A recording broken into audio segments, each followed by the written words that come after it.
শুনো, তুমি যদি আজ রাতের গল্পটি শোনো, মনে রেখো তুমি একা নও। চাঁদহীন এই রাতে তালদিঘি জেগে ওঠে। পানির ভিতর থেকে উঠে আসে নীরব হাত, মুখহীন ছায়া। যারা একবার এখানে এসেছে আর কখনো ফিরে আসে না। তুমি কি সত্যিই শুনতে চাও? নিশির আত্মা তোমার দিকে তাকাচ্ছে এবং তোমার শ্বাসের সঙ্গে মিলিয়ে এগোচ্ছে। তো চলো শুরু করা যাক। তালদিঘির শেষ রাত। বাংলাদেশের দক্ষিণ প্রান্তের এক অজপাড়া গ্রামের নাম বেলতলি। ছোট্ট গ্রাম, শান্ত মানুষ, চারদিকে ধানক্ষেত আর কাঁচা রাস্তা। কিন্তু এই গ্রামের মাঝেই আছে এক অদ্ভুত দিঘি, যার নাম তালদিঘি। লোকমুখে শোনা যায় এই দিঘি খুঁড়েছিল এক জমিদার, আজ থেকে প্রায় ১৫০ বছর আগে। জমিদারের আদেশে গ্রামের মানুষ দিনরাত মাটি কাটত। কেউ নাকি দিঘির মাটি চাপায় মরে গিয়েছিল, কেউ আবার পুকুরের কাদায় ডুবে নিখোঁজ হয়ে গিয়েছিল। কিন্তু দিঘি খুঁড়ে শেষ হওয়ার আগেই জমিদারের অকাল মৃত্যু ঘটে। লোকেরা বলে, জমিদারের লোভ আর নিষ্ঠুরতার অভিশাপে এই দিঘি আর কখনো শান্তি পায়নি। গ্রামের প্রবীণরা বলে, তাল দিঘির চারপাশে দাঁড়িয়ে থাকা উঁচু তালগাছগুলো আসলে অভিশপ্ত আত্মাদের রক্ষী। দিনে সবকিছু স্বাভাবিক, কিন্তু রাত নামলেই শুরু হয় ভয়ঙ্কর খেলা। প্রতি বছর আশ্বিন মাসের শেষ রাতে, অর্থাৎ বছরের একদম শেষ চাঁদহীন রাতে, এই দিঘি নাকি জেগে ওঠে। লোকজন শপথ করে বলেছে তারা দেখেছে পানির ওপর ভেসে উঠেছে আগুনের লেলিহান শিখা, শুনেছে বুক কাঁপানো কান্নার আওয়াজ। আর যেই মানুষ এই রাতের পরেও তাল দিঘির ধারে থাকে, সে আর কখনো ভোর দেখতে পারে না।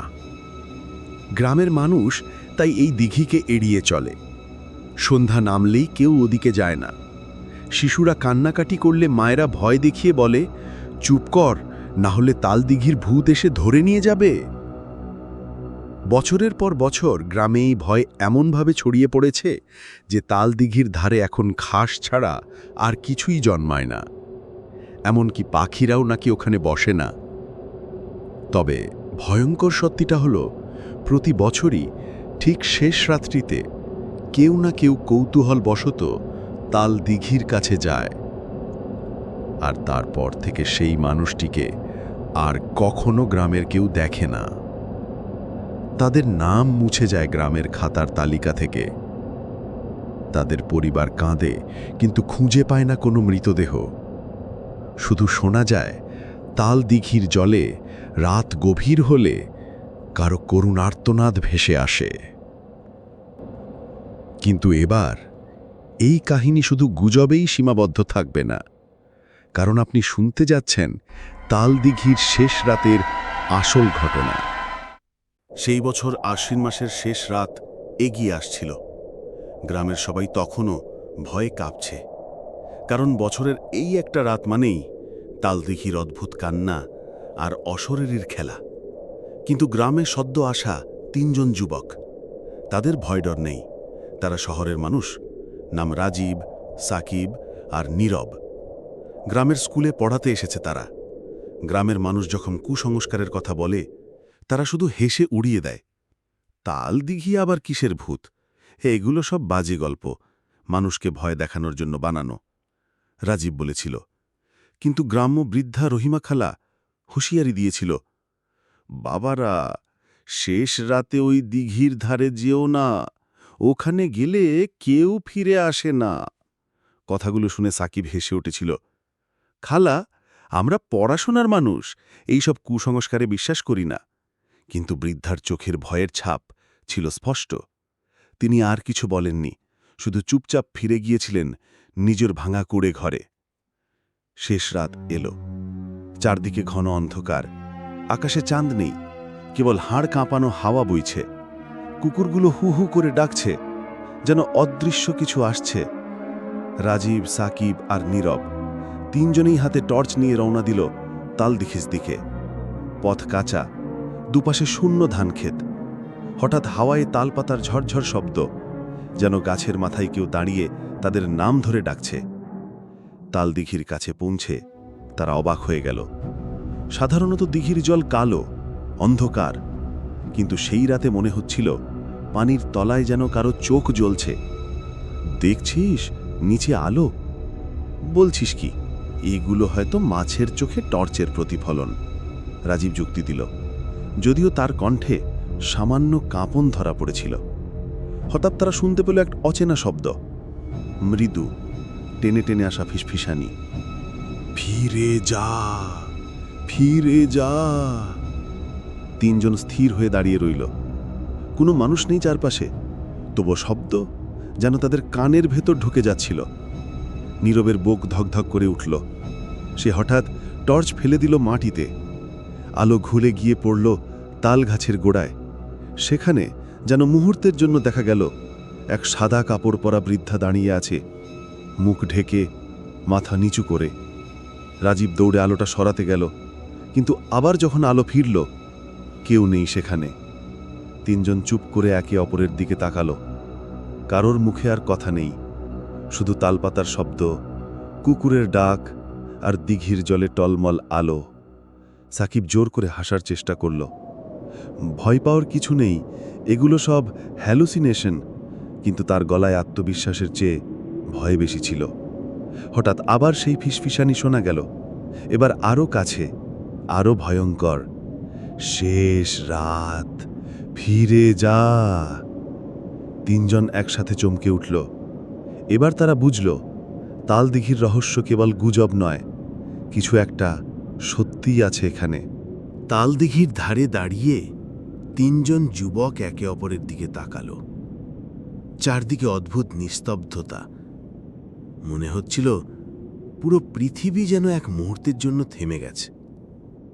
হঠাৎ হাওয়া থেমে গেল, তালপাতার শব্দ বন্ধ, কুকুরের ডাক নেই, এমনকি ঝিঁঝি পোকার আওয়াজও মিলিয়ে গেল। শুধু দিঘির কালো পানির ভেতর থেকে এক অদ্ভুত ঢেউ উঠল। কেউ যেন ভিতর থেকে হাত বুলিয়ে দিল। পানির গায়ে চক্কর করে প্রতিফলিত হল চাঁদহীন আকাশ।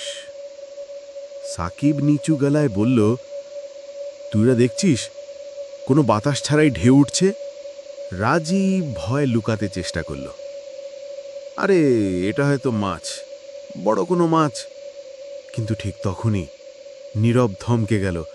তার চোখ বড় বড় হয়ে উঠল। সে কাঁপতে কাঁপতে আঙুল দিয়ে দিঘির দিকে ইশারা করল। দিঘির মাঝখানে একটা বুদবুদ উঠছে, ধীরে ধীরে আরো বড় হচ্ছে। তারপর শোনা গেল একটা শীষের মতো শব্দ, কিন্তু সেটা মানুষই নয়, যেন কারোর বুক ফেটে দীর্ঘশ্বাস বের হচ্ছে। শব্দটা চারদিক কাঁপিয়ে দিল। টর্চের আলো দিঘির মাঝখানে পড়তেই দেখা গেল পানির ভিতরে কিছু একটা নড়ছে।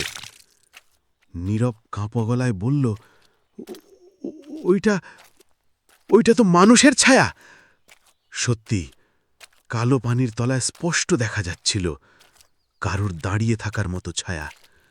উচ্চটা ঠিক মানুষের মতোই, কিন্তু শরীর যেন আধা ভাঙা, আধা ভেসে থাকা। হঠাৎ সেই ছায়াটা পানির উপর ভেসে উঠল, কিন্তু সেটা মানুষ নয়। পচা দেহ, চোখ নেই, কেবল দুটো ফাঁকা গর্ত, মুখে ঠোঁট ছাড়া হাড়ের মতো দাঁত। ওটা পানির উপর ভেসে উঠেই একটা কর্কশ হাসি দিল।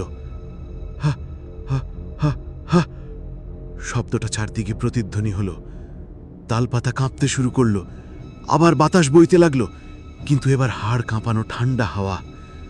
রাজীব, সাকিব আর নীরব আতঙ্কে পিছিয়ে গেল। তাদের হাত পা কাঁপছে। টর্চের আলো হঠাৎ নিভে গেল। চারদিক অন্ধকার। অন্ধকারে শোনা গেল কেবল ভিজে কাপড়ের মতো কিছু টেনে আনার শব্দ। Chop chop chop. তিনজন শ্বাসরুদ্ধ হয়ে দাঁড়িয়ে রইল। হঠাৎ সাকিবের কানে কেউ ফিসফিস করে বলল, তোকে তোকে বেছে নিয়েছে। সে চমকে উঠে পিছনে তাকালো। কেউ নেই, কেবল তাল গাছের ডাল দুলছে। কিন্তু গলার কাছে গরম শ্বাসের ছোঁয়া স্পষ্ট টের পেল সে। সেই মুহূর্তেই দিঘির জলে হঠাৎ একটা তীব্র শব্দ হলো, যেন কোনো অদৃশ্য দানব পানি ফুঁড়ে উঠে আসছে। চোখের পলকে একটা হাত বেরিয়ে এলো পানির ভিতর থেকে। কালচে, পচা, লম্বা নখবারে হাত। সে হাত সোজা বাড়িয়ে দিল সাকিবের দিকে। 1 সেকেন্ডের জন্য মনে হলো হাতটা তার বুক চেপে ধরবে।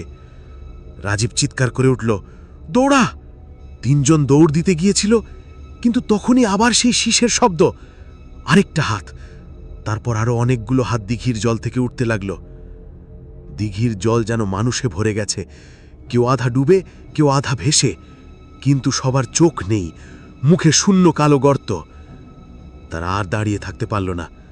তালদিঘির ধারের কাদামাটি মারিয়ে 3 জন পেছনে ছুটল, কিন্তু পেছন থেকে শোনা গেল সেই পচা দেহগুলোর ভিজে শব্দ, চপ চপ চপ, যেন তারা মাটি থেকে বেরিয়ে আসছে। 3 জন যুবক, রাজীব, সাকিব আর নীরব, দৌড় দিয়ে কাদামাটির পথ পেরিয়ে তালদিঘির ধারের শুকনো ঘাসের দিকে পৌঁছাল। পেছনে পানির ভেতর থেকে এক অদ্ভুত চপচপ শব্দ আসছে, যেন কোনো অদৃশ্য হাত তাদের পিছু নিয়েই আসে। নীরবের চোখ বড় হয়ে গেল। রাজীব, ওদের সংখ্যা বাড়ছে, আমরা একা নই। রাজীব ভয়ে কিছু বলতে পারল না, শুধু শ্বাস আটকে হাত পা কাঁপছিল।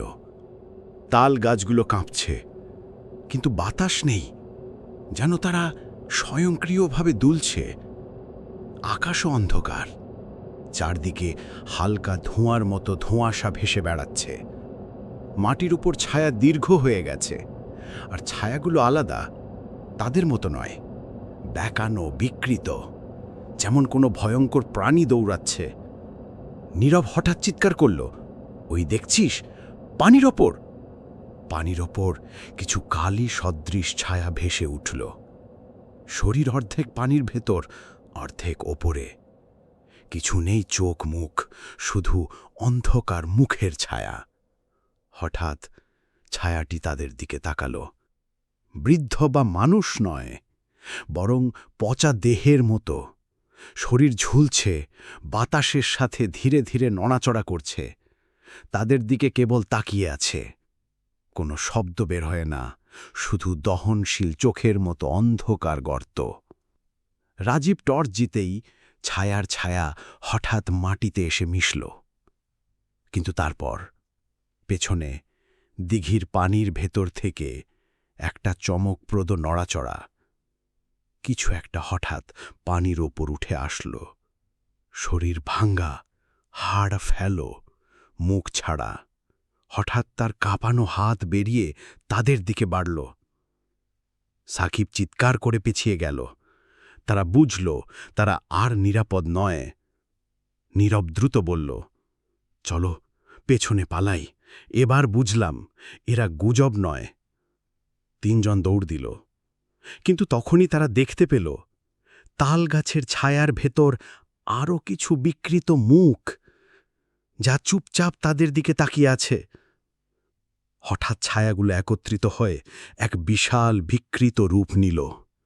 দেহ লম্বা, হাত বড়, মুখের গহ্বর অন্ধকার।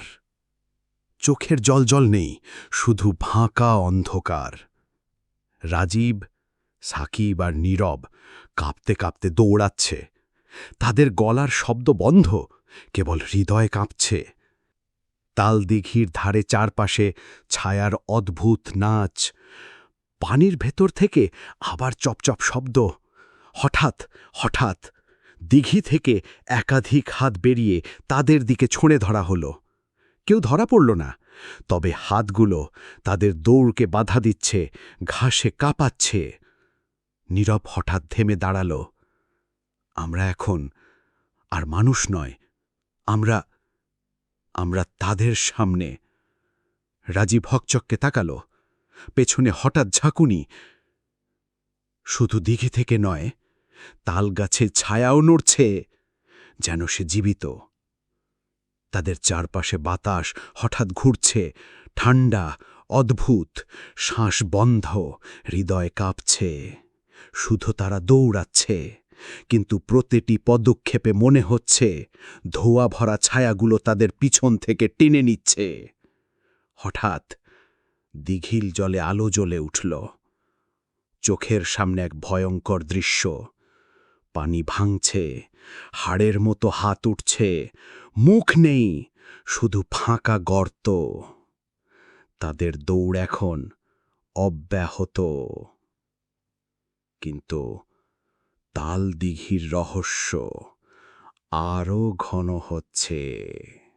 রাজীব, সাকিব এবং নীরব দৌড়াচ্ছে, কিন্তু চারপাশ অদ্ভুতভাবে বদলে যাচ্ছে। যেখানে আগে খোলা পথ ছিল, এখন সেখানে কেবল তাল গাছের ঘন জঙ্গল। ডালগুলো যেন নিজেদের মতোই নড়াচড়া করছে। হঠাৎ তারা বুঝল, তারা পালানোর পথে নেই, বরং জালেতে ঢুকে পড়েছে। পানি থেকে চপচপ আওয়াজ বন্ধ হয়নি। তারা হঠাৎ লক্ষ্য করল, দিঘির মাঝখান থেকে বৃহৎ হাত উঠে আসছে। পচা, লম্বা নখওয়ালা, পানি ফোটাতে ফোটাতে তাদের দিকে ছুটছে। সাকিব চিৎকার করে বলল, দৌড়াও, এবার পালানোর পথ নেই। তাদের পায়ের নিচের কাদামাটি যেন জীবন্ত হয়ে উঠেছে। প্রতি পদক্ষেপে মাটি যেন টেনে নিচ্ছে। নীরব পিছন দিকে তাকাল। পানি থেকে হাতগুলো ক্রমশ লম্বা হয়ে তাদের দিকে আসছে। মাঝে মাঝে হাতের নখ কাদামাটির ওপর দিয়ে ঘষে ঝিঝি আওয়াজ বের করছে। রাজীবের মাথায় একটা চিন্তা এসেছে, আমরা দিঘির ধার দিয়ে বেঁচে থাকতে পারি। তারা কাদার ওপর দৌড় দিতে শুরু করল, কিন্তু প্রতিটি দৌড়ে মনে হচ্ছিল পানি তাদের টেনে নিচ্ছে। হাতগুলো আরও দ্রুত বাড়ছে, আর ছায়াগুলো, তালগাছের ছায়া, ওদের পথ আটকে দিয়েছে। হঠাৎ নীরবের চোখে ভয়ঙ্কর দৃশ্য ধরা পড়ল। দিঘির তলে একাধিক পচা দেহ ভেসে উঠছে। তাদের মুখ নেই, শুধু ফাঁকা চোখের গর্ত। দেহগুলো অর্ধেক ডুবে, অর্ধেক ওপরে ভেসে আছে। হঠাৎ এক দেহের হাত বেরিয়ে নীরবের পা ছুল। সে কেঁপে উঠল, পা মাটিতে আটকে গেল। রাজীব ও সাকিব সঙ্গে সঙ্গে ফিরে তাকাল, কিন্তু হাতটি হঠাৎ নিয়ে গেল নীরবকে জলে। নীরব! চিৎকার করল রাজীব। সাকিব তাকে টানতে গেল, কিন্তু দিঘি যেন নিজেই জীবন্ত।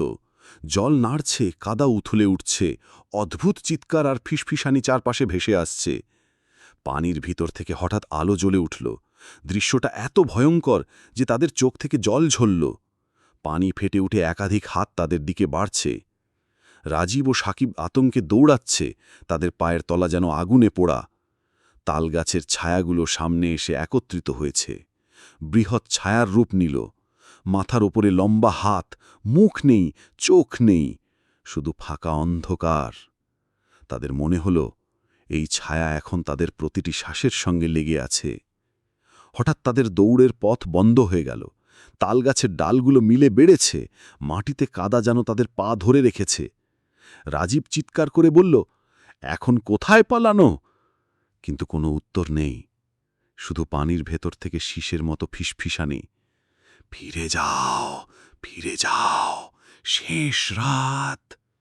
হঠাৎ দিঘির জলে আলো জ্বলে উঠল।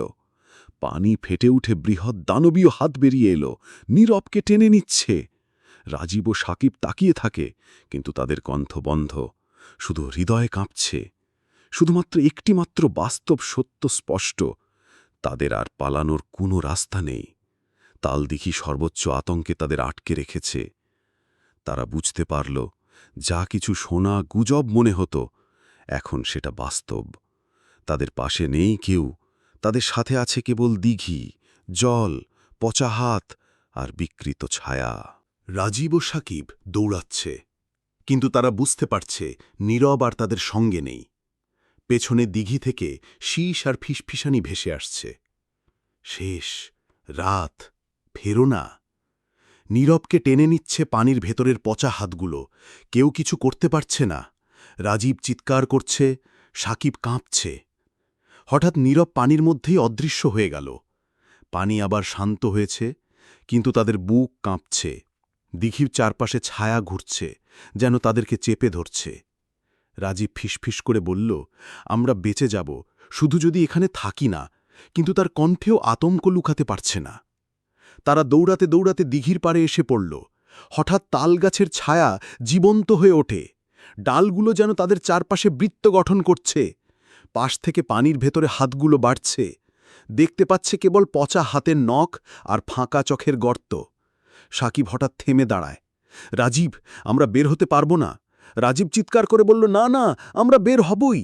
হঠাৎ পানির ভেতর এক অদ্ভুত আলো জ্বলে উঠল।